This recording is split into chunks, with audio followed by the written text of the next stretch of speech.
secret weapon for hiring, how to build an effective employee referral program. So today's topic is one of those things that I think we spend so much time in HR about all the best practices. There's so much legalese to the compliance part. And sometimes we're missing really obvious opportunities to improve the talent of our teams, to have more productive teams, better culture. In an employee referral program is really probably near the top of that list. So my guest today, if you guys are regular watchers of the show, you know Mary Simmons. Mary's the Vice President of HR Consulting at Asure. She is a SHRM certified professional. For the past 8 years, she has been an adjunct professor at the New York Institute of Technology. And prior to Asure, she was the director of HR consulting for a 55-year-old HR consulting firm in New York. Welcome back to the show, Mary. Thanks, Mike. Great to be here. So this might sound stupid, but let's just start with a definition. What is an employee referral program as regards to hiring? Yeah, I don't think that's a stupid question at all, because I think it's underutilized, recruitment tool, right? So what the employee referral program is set up to incentivize your current employees, and we'll talk about different ways to incentivize them to refer other qualified candidates. And the pivotal word there is qualified, right? Right. So I've had this at many of the organizations that I've worked for, and you really have to balance, Mike, the reward and how you articulate what this program is. Yeah. Because, I used to work for a very large bank. We gave a really nice incentive, right, to refer people. And they, some of the employees were referring anybody, right? They weren't really thinking through, is this person qualified? They might not have even known the person. They were just like, hey, I get $500 for referring somebody. I'm going to refer anybody who, walks into a branch, even if I don't know them, right? So you really have to put some guardrails on this. And I think the communication of this is very important. It's not as simple as it sounds. I agree. I've seen this done well, and we're going to talk about all the benefits and reasons why you should do this. We are absolutely advocating that you set an employee referral program up. I've also seen this done badly, where referring employees made a bunch of money, and it was actually a substantial part of their income for a period of time, and it was treated as such rather than were we building the talent of an organization. So let's start out with kind of some of the whys. Beyond, hey, war for talent has hit Main Street, we're all struggling to find qualified people. What is it about an employee referral program that really are some unique advantages versus all the other ways we source candidates? Right. And that's a great question. And we have had many conversations on recruitment and how to recruit the best talent. And very often the best talent that you own today knows other individuals that are talented, right? If they're, performing at a certain level, at the level that you'd, like them to perform, normally they can easily identify other individuals with, the engineering skills that maybe you need, the tech skills that you need, the HR skills that you need, right? Because these are individuals that are, number one, happy working for your organization, right? So when we've talked about recruitment in the past, we always say your employees are ambassadors of your organization. Number one, on the marketing side, this, but also on the recruitment side, right? That's right. Great way to do it, low cost. And very often, and I will tell you that I use this, I have 30 people in my department. I would say that at least 20% of my staff are referrals, and it is very rare that it doesn't work out. Yeah. Very high success rate. Let's go deeper on that. Some of this might be obvious, some of it might not be obvious. What are the reasons that you think you have a higher success rate with employee referrals? Well, I think one of the first things is people feel more comfortable joining an organization when they know somebody, right? So if you look at turnover rates, Mike, your turnover is, believe it or not, very high in your first couple of months. You know why? Because the organization may not be doing onboarding right. They might not have a good mentor program. But when they have somebody that they already know, they're going to have somebody to go to and say, gee, I'm working with that Mike guy and he's not so nice. How do I work with him better? People just are going to acclimate to your organization better. So that's one of the first reasons. And the person who, referred their friend, when the friend or, a colleague, right? Let's not use that they're just referring friends, but, a prior colleague, they have better job satisfaction, right? Because, they have somebody that they know that they've worked with well before, right? I want to pause on that. And I think one of the other reasons. I want to pause on that one and go deeper because I think this is such a huge, to me, it's maybe the most important consideration. When I think back of all the hiring candidates I've passed on, candidates I've made offers to, and they declined. Honestly, the ones that stand out in my memory over the last 25 years is the occasional real superstar that declined. So maybe it's somebody who could have absolutely could have been a pivot point in your business, could have been a difference maker, kind of special talent, right? And I think sometimes we forget that people that are that rare, that top 1-2% talent, they have choices. They can go wherever they want because they're in demand. And you might say all the right things in an interview, but if you don't know them, this isn't just the employee referring someone to you so they can vouch for their character, their skills. This is that superstar evaluating you. Do I trust you, Mike, in this interview? Do I trust you, Mary, in this interview? Are you just feeding me a line of crap trying to get me to join your company and I'm going to hate it once I get there? That street goes both ways, right? Oh, 100%. And listen, what we always try to do when we're, setting up strategic recruitment for our clients is we recommend that for many of the positions, higher level position, we usually have peer interviews, right? Because I want to give a really good job preview. And they, like you said, they may not believe me as the manager. So I let them, we'll recommend to our clients, have a peer speak with them, not necessarily interview them. But if they're getting referred, they already have a peer that's telling them, this is a great place to work. I like the culture. I like the boss. And it's just going to go so much smoother for you, as the employer, because they already know about your organization. You're still going to give your same speech that you give about your organization, but they're already up here as far as knowledge, right? They already know a lot about your organization. And really talented people probably have high EQs, not just IQs. And their bullshit meters are really good, right? So that they're trying to sniff out, is this going to be a fit? That, okay, Mary seems so great in the interview. She says this is an amazing company. I just got some vibe. What's it going to be like when I really get there? Is she going to micromanage me? Am I going to be bullied? Am I going to feel supported? And all those things.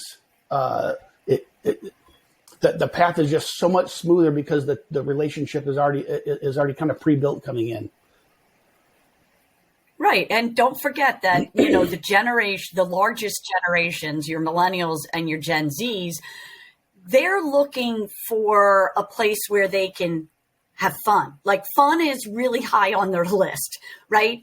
We always think as employers that money is the number one driver of why somebody joins our organization. And the statistics will tell you that's not true. Right. They're joining for the culture. And if they know somebody there, the culture is already positive or more positive in their eyes. They already understand and believe the culture, like you said, better. So, those generations are, the largest, candidate pool right now that we're looking at. So they want to join someplace where their friends are, right? So it's, the recruitment, when you're talking about an employee referral program, and we're just talking benefits now, it's going to be a little bit quicker. You have a little bit higher level of security in this person being a good candidate, right? Because you've got a reference, right, from the person within the organization, and they have a higher interest rate because they got referred, and their friend or their colleague, right? I don't want to think that it's all friends, because that'll work into our next point of dangers. but everybody is just a little bit further down the funnel as far as, this is going to be a good match. Right. And I think about like every employer has a different employment brand, right? So maybe your company is not for the faint of heart, because we have a startup culture and we grind, and either you love that or you hate that. Maybe we are a super fun, laid back atmosphere. Maybe we're really buttoned up tight. I mean, people will self-deselect before ever coming to the interview, because they've already found that out before they get to you, right? And so, correct. And you want them to. Absolutely. It saves time. Yeah, time is money. Better to not waste your time, and God forbid you actually hired the person, and then it's not a cultural fit, even if they are awesome. Right. Okay, let's. Yeah. So listen, I don't. Go ahead. Yeah, I'm so sorry. I don't want to forget to say that, besides being benefits for the employer, don't forget there are benefits for your employees, because your employees want to have colleagues that they worked with at the organization as well. It just makes them happier, So there's benefits for you as an employer, fast, not expensive, right? You're not using an outside recruitment firm. You're not placing an ad possibly, right? But you definitely, but the employees also have a really nice benefit. They get a little money if you have a cash incentive, but more importantly, they have colleagues that they trust and like working with them. I think I would add another component to that the employees feel like they're part of the process, right? Like if I'm an employee and I'm referring, I might get a little money. There might be some spiff to me. I might actually enjoy working with this colleague. That would be nice. Oh, great. I get to work with Jane again. That was so great when I used to work with her. But I feel like my opinion is valued, and I am engaged in the most important task of a company can have, which is who's going to join this team, who's on the bus, who's off the bus. Right. And I'm part of that. That feels really good to me. Right. Absolutely. What other benefits? You want to move to the dangers? Any other benefits we should talk about before? Because there are real dangers, and we'll go there. Go ahead. Yeah. I can't think of any. I think we covered them. It definitely is cultural also, right? So if you have your employees who like your culture and fit your culture, referring other people, colleagues, or friends, then you're probably going to have a very strong cultural fit. And that is, as we always say, right? We always come back to culture, and we know how important that is. I think that is going to keep your culture moving in the right direction, right? Because you can have the perfect candidate. So on paper, they've got this certification and this education and this experience. But if they don't fit your culture, that is going to be more detrimental to your organization than, positive. It's not going to move you in the right direction. So I think that normally when we see the referrals, and in, my 30 years experience in HR, the referrals usually are a good cultural fit. So that's definitely another benefit. Speak to cost. Now, obviously this depends on how rich your referral program is. But correct. I mean, if you have an amazing employment brand, you don't have to spend anything. You got people lined up at your door. There's infinite number of people lined up to work at, Google, SpaceX, no matter how hard those environments can actually be. People will take the 3-hour commute because they want to be a Googler, right? But Right. that's not most companies. Most companies, there's a cost associated. What kind of potential savings are we talking about just in hard dollars from a referral program versus all the other traditional methods? Well, most of the recruiters right now, right, they're in high demand. So if you're using an outside recruiter, they're minimally charging you 20% of that employee's salary, right? So $100,000 employee, that's going to cost the company $20,000. It's a lot of money. The employee referral program, usually for upper management like that referral can be anywhere between, I'm going to say $100, and I've seen it up to, a couple $1,000 to refer somebody in middle or upper management, right? So it's a big cost savings. But the other cost savings you have to talk about is time, right? Because even if you're using an outside recruiter, they're going to send you 5 candidates. You're going to set up the interview. They're going to go, so there's definitely less time involved. And we all know that time is money. So I think you're saving time. And in most cases, you're saving money. Now, if you compared it to an ad, you can place inexpensive ads. Certainly you can place an ad on Indeed for free using their free version. But I think the time involved when you place an ad, right? So even the Googles of the world that have people lining up at their door, it's not necessarily good, right? Because all those thousands of people lining up at their door, I can guarantee you are not the most qualified. They're probably getting their most qualified from referrals. Right. So besides the cost of not using an ad, not using a recruitment firm, it's the time involved, Mike, and that's what you're saving. Okay, so let's recap. The benefits for the employer, there's a potential cost savings. There clearly can be a time savings because a fallow position is, and you're not getting productivity, or maybe you're missing out on revenue opportunities. There's all kinds of bad things happen with an empty position, right? So there's time savings, there's cost savings.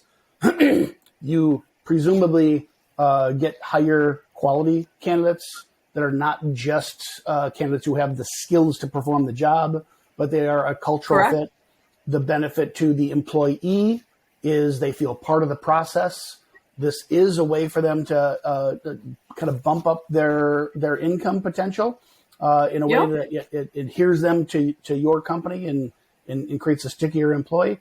And I think more importantly, they just feel part of the process. They feel part of your overall talent acquisition strategy, and they work with people that they like and trust. The benefit to the candidates is this is a kind of a built-in vetting process that own the very best people, the ones we want the most. They have the most choices, and it doesn't do any good to try to fake them out because they're good for a reason, and their BS meters are really, really good. And what a wonderful way for them to vet you as a boss, to vet the company, to vet the opportunity. So tons of benefits for all parties involved. Did I miss anything before we go to kind of some of the red flags and gotchas? I don't think so. I think you got it. Okay. Good job. So thanks, Maren. Okay. Now, done badly, there's lots of things that can go wrong here. Let's start talking about that. Yeah. So, and I'm sorry, I was jumping to the dangers, but you know me, I'm crazy about compliance, right? So you're the compliance I spend a lot of time. Yeah. I can't help myself. So I spend a lot of time when I'm walking through one of these programs and setting it up on a strategic level with, the employers that we support, helping them understand some of the dangers. So number one, I'm always talking about DEI, diversity, equity, and inclusion. And a program like this may, not always, but may decrease the diversity of the organization, right? So simply stated, you as a white man are more likely to refer another white male right? Instead of somebody who is maybe more diverse. And I'll also, raise the stakes here to, using diversity a little bit wider, in that if you're referring people, you may be referring everybody from your college or university or your area, right? So to make an organization great, you want diversity. You want diversity in the way that the people look, where they were brought up, how they were educated. That makes your organization great. You don't want everybody with the same ideas. You need diversity. You need creativity, right? And different ideas. And that's sprung from diversity. So that is a real danger with an employee referral program. And, I make sure that when we do this and we start these programs with our employers, that we're really taking some good statistics, right? And every organization should do this. Whatever your recruitment strategy is, right? I'm placing this many ads, I'm using outside recruiters, and I'm doing an employee referral program, right? Let's just say those are your three main ways that you're bringing candidates in. You need to say, how many candidates did I get from each of these? How many did I interview?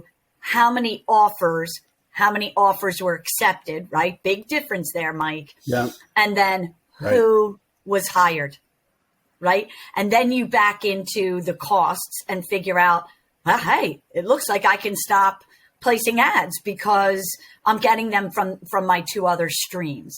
So this is a great program. So when I talk about these dangers, I don't want anybody to go, that's too many dangers, Mary. I'm not going to do it. I don't want anybody to think that, Mike, but you have to go in with your eyes open, and you have to, you have to have some statistics around this, people, because you have to know, who's coming in. And you have to, look at the cost, right? If I'm spending too much money giving people, $5,000, Wall Street's very famous for this. Those, I think somebody who referred my husband who works on Wall Street, I think he got like a $20,000 check. That, so you got to weigh the cost with the benefit, right? Yeah. Yeah. So that is definitely the lack of diversity, in my eyes, on the compliance side, is one of the biggest dangers. And there's others, right? I want to spend more time on that one if we can. So sure. You and I always have these conversations. I think we're a Venn diagram, your compliance, I'm performance, and we overlap probably 80%. We each have our leanings. I just think about productivity, because I don't want, when you said I'm more likely to refer a white male, that's just statistically true. It's not because I'm racist. It's not because I'm homophobic. It's not because I'm paternalistic. Any of that. It's just coincidentally, I'm a guy who grew up in a small Midwest town, and guess what my town looks like? I mean, so therefore, that's my relationships and my relationships. That's your universe. That's my universe, right? And you live, and so I'm in Midwest. You're in New York. Your universe looks very different than mine, right? So to me, significantly. Right. So I think there's a compliance component, but to me the trump card here is performance. If everybody forget what they look like in all the stereotypical components of diversity, but just diversity of thought. If everybody approaches all problems the same way, you just end up with gigantic blind spots, right? In your ability to do problem solving as a company, as an entire unit, you don't know where your weaknesses are because you all think about the things the exact same way. Right. I would say that your company's going to flatline 100%. Right? Because everybody's just, good idea. Yeah, let's just keep doing that. Yeah. You're never going to reach your business goals. You're not going to grow the way that I'm sure all of our listeners want to grow. You have to have diversity of thought. and diversity in your workforce is the way to do that. And we'll push, and you and I will push hard on this, right? Because this isn't just maybe you are hitting your goals. Maybe your goals are too low, right? We'll do another webinar on this topic, but the fact is, organizations are more productive when they have diversity of thought. It just is that simple. Okay, 100%. Let's move on from diversity, from the diversity component. What are some other gotchas in an employee referral program? Yeah, so one thing that I want to make sure everybody understands is that you have to have these employee referrals go through the same vetting process, the same interviewing process as anybody else that you're interviewing. Number one, compliance, right? Number one, if Mike refers, and let's just use our example, you referred a white male, right? And he goes through one interview. I'm like, I love Mike. So anybody that Mike says is good, he's going to go through one interview, get an offer, and I'm going to hire him. But my normal process is for that particular position that Mike's referral applied for, they go through 3 interviews, right? And the next person that comes in for, that position happens to be somebody, a person of color. They go through 3 interviews and they don't end up getting the job. What do you think is going to happen, or what may happen? Yeah, I'm opening myself up to a discrimination claim, and I should. So, and not just on a compliance side do I want you to keep your same process, but of course, compliance is always my number one concern to protect, the clients that we support. Yeah. But more importantly, Mike might not know certain things about the candidate. I have had many employee referrals in my years of HR that I didn't end up hiring, right? And I go back to the person and say, did you know let's just say it's an engineering position and you have to have a 4-year degree. And I go back to the person who referred him and I go, they don't have a 4-year degree, right? A lot of times you'll see on a resume, University of Delaware. Well, if it doesn't say, Bachelor's of Science at University of Delaware, that person might have just gone to a couple of classes. You just don't know until you put them through your regular vetting process, ask them the same questions that you ask every other candidate for that position. If you do a credit check, whatever you do to vet, the vetting process stays the same. Right. So that is really important. And I've seen businesses fall into this trap where I know there was no ill intent. There was not intended discrimination. There was not intended retaliation. But if the aggrieved party feels there was, and they pursue this, you will be put in a position that you have to defend your actions. Right. And so if the person of color had a different interview process and evaluation process than the person you hired, who coincidentally is not a person of color, it's a man who looks like the 80% of the rest of your workforce, the optics are bad from the jump. And now all of a sudden you are on the defense, having to prove why, no, you didn't do anything wrong here. Much better to do everything the same, treat everybody equal, have the exact same process, and document the hell out of all of it, right? Right. For compliance, and also, all the other reasons that you go through those items. And I will say that New York City and a couple of other states like Colorado, just passed a Pay Transparency Act. Those individuals that were referred, they also need to get what is the salary of the position? What's the salary range of the position, right?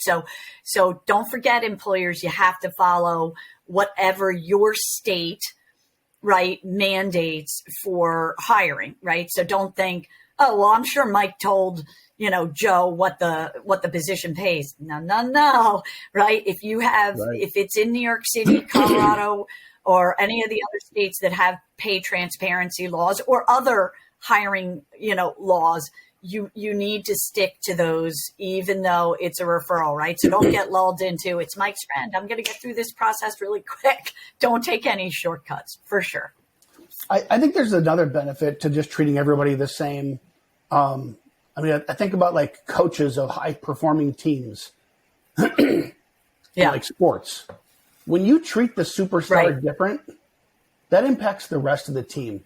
When you as the leader hold the same high bar for everyone, that has a positive impact on everyone else. And so no matter how great that superstar might be, they're not going to outperform the sum of all parts, right? And so you have to think about how are you treating, if you're giving this superstar a pass, like, oh, they had an easy way in, they didn't have to go through all this. I had to go through background checks. This person didn't, right? There's just something I think really good about managing high levels of performance. Great people and great performers who expect the best from their employer and from themselves, they expect to be held to a high standard. So they don't expect to have an easy path either. So no, certainly not. What else? What are some other the other gotchas here for employers? Yeah. So, first of all, let's talk about referring a friend, right? So number one, those individuals may be romantically involved, and that may lead to other issues somewhere down the road, right? Are they romantically involved and then they break up and one person claims sexual harassment, right? So that might be one of the issues. Another issue may be when we write handbooks, a lot of employers will have policies about not hiring family members. So what is your policy on that? Do you have no nepotism? And by the way, Mike, we have a lot of family run organizations that we support. And a lot of times they'll say, yeah, we're not hiring, we're not letting people refer their family members. And I'm like, you own it. Your wife, works here, your son, your daughter, your nephew, your cousin. I'm like, let's talk about this a little bit because you already have a little, nepotism going on. But so that's the other thing, what's your policy on handling family members? And look, it has come to pass that, I have had employers hire a referral and then we either don't hire the person and the current employee gets, angry with us. Like, why didn't you? And let's face it, Mike, that's confidential. I can't tell them that I did a background check or a credit check if that's something the organization does and they didn't pass it, right? I can't give that information. Or maybe they really didn't do well on the interviews, right? That's not, all I can say is we didn't choose the candidate, right? And that this is what I'm telling, my employers when we, talk about these programs. And then further down the road, if we hire the friend, the relative, or even a colleague, and that person needs to be terminated, the person who works, our employee who referred them, may get angry with us and we may lose 2 employees instead of just 1. Right. So there's I've seen it happen. I've seen that too. And that's like the worst possible outcome. Now you've lost 2 high performers. Right. Right. Well, if you let go of one of them, they weren't a high performer, so that's okay. Yeah.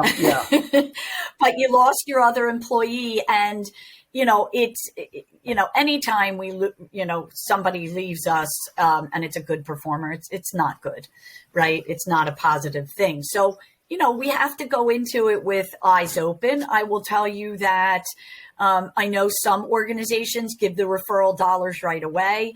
I believe, and when I'm coaching our clients, I think that, 3 months is the right amount of time that the new employee should be with the organization for 3 months before the employer referral is paid out, to make sure that, they work out, et cetera. Because the person could quit, It might not be that we terminate them. They could quit. They could move. They could win lotto. I don't know. Yeah. But really that employee referral, put some nice, guardrails on and explain it thoroughly to your employees. Mary, let's talk about some of the risks about, this whole referring a friend. I've seen it in companies that I've worked at. I've seen it at other businesses where the referring employee genuinely thought, oh, I thought you just needed names. I thought you were having a hard time filling this. And they weren't trying to take advantage, but they also weren't vouching for this person. They just friend of a friend and heard they were looking for a job and say, oh, we're hiring. It's nothing more than that versus an actual vetting process vouching for. Can you speak to how would you set up a program to ensure that you're getting truly qualified candidates, not just a warm body and a name? So you are right. A lot of my manufacturers, those positions are pretty hard to hire. And the employee referral program has always been really successful for us. But when you're hiring, for a minimum wage job, a lot of times the individuals, may just be saying, oh, Joe doesn't have a job. I got to help him. I'm going to refer him. Right. Or like you said, they're just referring somebody to get the $100 or the $50 or whatever the reward is for referring the program. And that's why I just want to reiterate that referral has come to you quicker and easier than if you placed an ad or used a recruiter. So don't, lose your diligence about vetting them in the same exact way. You really have to treat that candidate the same as you're treating everybody else. Go through the same amount of interviews, the same questions. If you do the background check, like we said, the credit check, you can't treat them, differently as far as your process.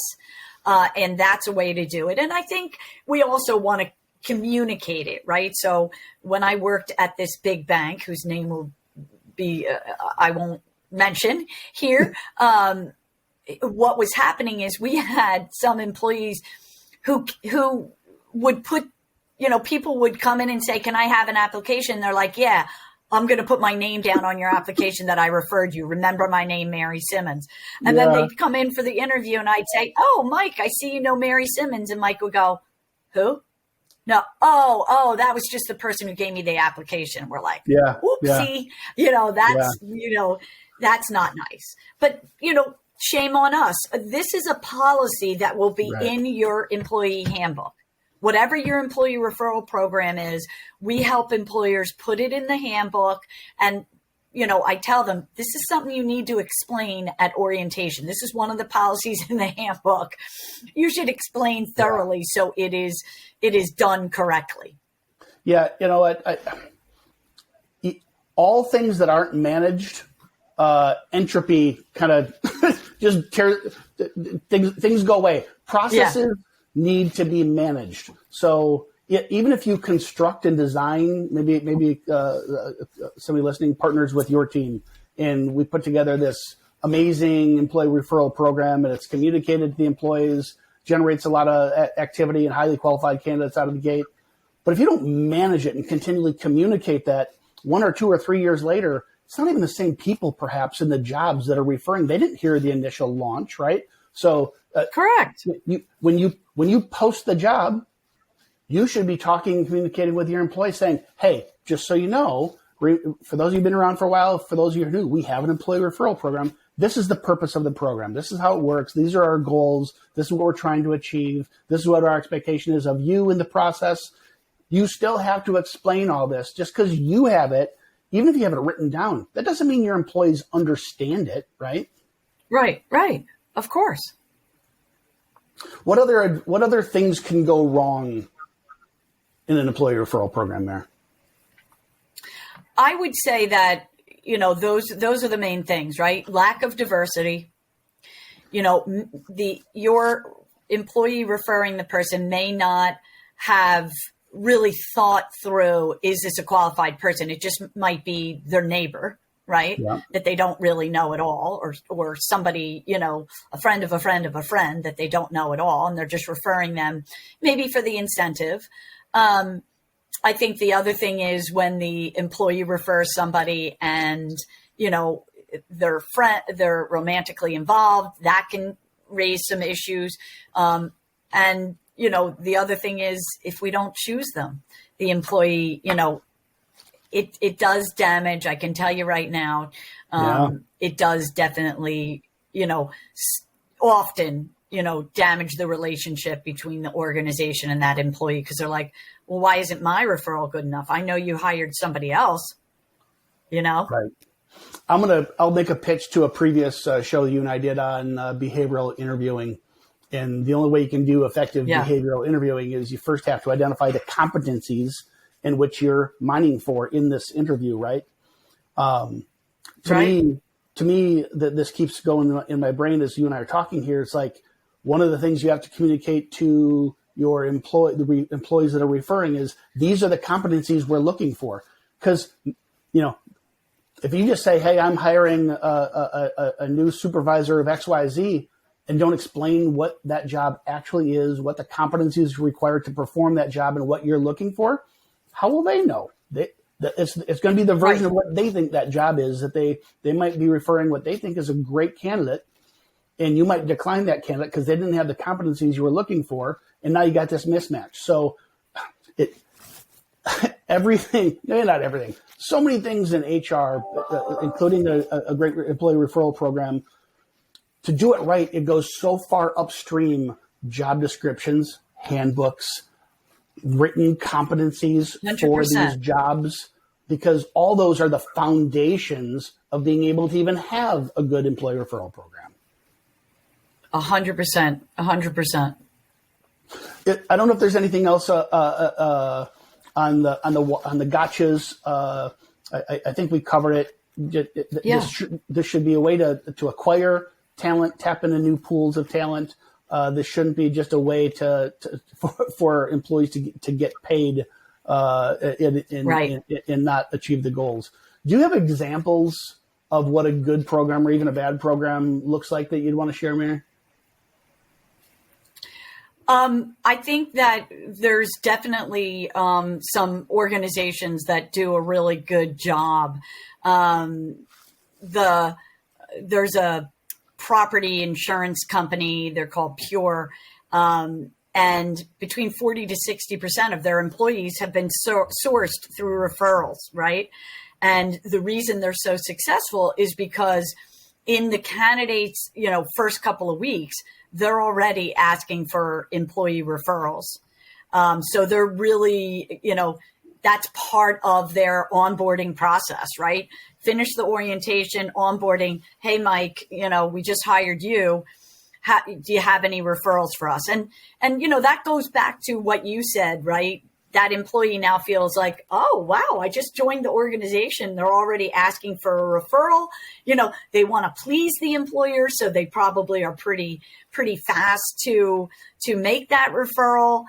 So that can be definitely very positive.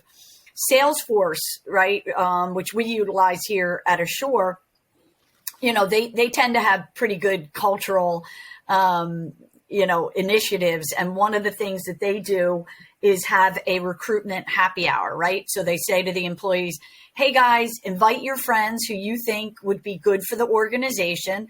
They can get to know us. We can get to know them in an informal, setting. And then if they think they're interested, they can apply for jobs, and who's going to turn down a happy hour, right? So, right. They tend to be successful. There's another company, a global mobile advertising and discovery platform, InMobi, and engineers are traditionally very hard to find. I will tell you, in my span of being an HR person, that's probably my toughest position to interview. And it wasn't any different for this organization. So, to get, top talent, they parked a Vespa right at the entrance of the offices and said, for every successful referral, the employee could choose between a brand new Vespa or a paid vacation. I'd want to work there just because of that, right? So don't forget, we got to go back to, attracting people. If I got referred and knew the person that referred me got a Vespa for referring me, that's another reason for me to join that organization. I mean, that's an extraordinary. That's such a cool thing to do because, I mean, to me, I'm a marketer, so that's marketing, right? And so I could pay this person an X dollar amount at the 3-month mark, and it's the same value, but it's transactional. The Vespa, they're going to talk about, or the vacation is lifetime memories that they just created associated with your employment brand, right? So it doesn't have to be money. Sometimes you can earn more goodwill, more memories, and create more word of mouth because you're signaling to the candidates like, oh, wow, look at the kind of culture they have, right? Right. And listen, Mike, I'm realistic, and I know that a lot of, the employers listening are like, yeah, Mary, well, I can't afford that new Vespa bike for every referral. So understand we're not suggesting that, right? So you can have your incentive, and usually the incentive increases for the, level of the employee, right? So entry level, think banking, right? A teller, might be $100 referral. A teller manager might be $200. A branch manager may be $500. A loan officer may be $1,000, right? So something like that. Now, if you're a smaller organization, right? So let's talk about, we happen to have right now a lot of pizza places, which makes me very happy because I love pizza, that we're supporting, right? And they're small and they're thinking, yeah, Mayor, I still can't do that, right? So give a paid day off. If you can't give the whole week vacation, give, an extra day off or 2 days off. Believe you me, people want to refer people, right? For all the reasons we said. Yeah. Make the reward in line with, the size of your organization, your cash flow situation, and your population, right? A younger person might, in a lot of ways, take an extra day off instead of $100, right? Right. The day off is worth more to them. So think before you set up the program, right? So before we go into more examples of really great referral programs, let's talk about setting up an effective program, right? So think about what's the incentive that you're going to give the employee. Is it cash? Is it a Starbucks gift card? Is it just thank you? Okay. And, how is it communicated, right? So we're going to help you create a policy that goes in your handbook, and you need to communicate it. So don't just hide it in the handbook, right? You need to maybe print it out, put it on the bulletin board. My marketing person's on the call with me, so I'm sure you could think of a million exciting ways. We used to do, what I've done for employers in the past is, we put the flyer up on the employee bulletin board with all the mandated, posters. And you know how you can rip off, a piece of the poster. It used to be like a $100 fake $100 bill. And on the back, right, it would have, referral information, right? The other thing we used to do is get business cards for our employees. And it would say, Mary Simmons, bank teller at XYZ Bank. And on the back, it would say, please apply at the following, right? And we would just, for people that they maybe didn't vet, we were giving, rewards for that as well as somebody that they did know, right? So Here, I want you to be an ambassador, and I'm going to give you a little reward for this. I'm going to say a Starbucks gift card. And for the people that you really vet, I'm going to, somebody that you know more about, I'm going to give you that $100, let's say. But when you do this program, make it easy for your employees, right? Where do their referrals have to apply? How do they apply? How does the employee get their reward, right? And this has to be communicated all the time. We want it in an employee handbook, but it can't be buried there. We have to keep talking about it. And you definitely want to bring it out in your orientation when you're going through the handbook, for sure. Yeah. I think you nailed it, Mary. Is there anything else that we haven't covered here that we need to share with the audience? I think that you also want to make sure that the communication back to the employee who referred the person happens. Yeah. Yes, I hired Mike. No, I didn't hire Mike. He wasn't a good fit. Remember, you don't give candidates, nor would you give an employee a reason you didn't hire somebody, because that may leave you open to discrimination as well, right? So if I say I didn't hire Mike because I didn't like his communication skills, and then I find out that Mike has a disability and it affects the way he talks, I just may have opened myself up, right? So be careful about that feedback. That's a really good point. I didn't even think about that, because even if you articulated the reasons succinctly and perfectly, the chance that the referring employee is going to communicate that to the person who just got rejected equally perfectly and succinctly is zero, right? So I think the point is probably there just isn't a reason to, right? No. Well, you really can't. And you're also not telling your candidates specifically, I didn't hire you. You got to use broad strokes so you don't open yourself up for liability. Yeah. I knew you'd end this on a compliance note. Sorry, I can't help myself. No, it's all good. It's all good. The building high performing teams and staying compliant, those are two sides of the same coin. This is talent management in today's world, in an era where this war for talent, this isn't some buzzword that's going away. This has been in the making for decades. We know the U.S. birth rates. We know the ages of people in the workforce. We know retirement rates. We know GDP rates and how much productivity per person. This war for talent has been in the making for a long time. And sometimes I think an election cycle or a war or a recession, whatever, we think it's those things.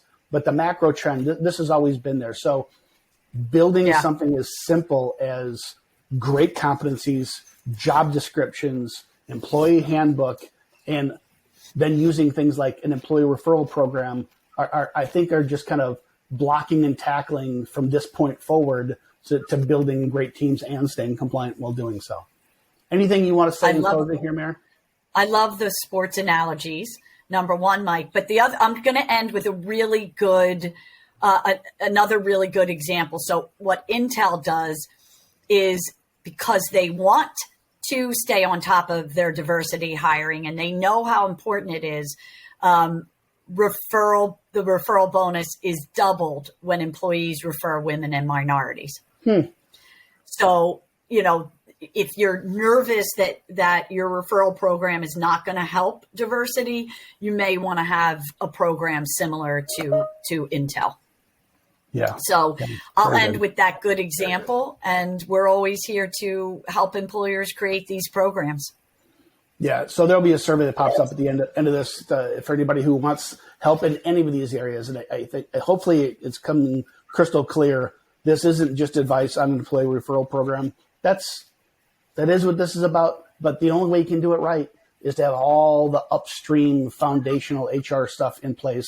This is exactly what Mary does for teams at a fraction of the cost, by the way, of what teams could, small and mid-sized companies could ever do in-house. So as always, Mary, thanks for your time. I learn from you every time. And for everyone else joining today, thanks so much for joining, and we will talk to you next week.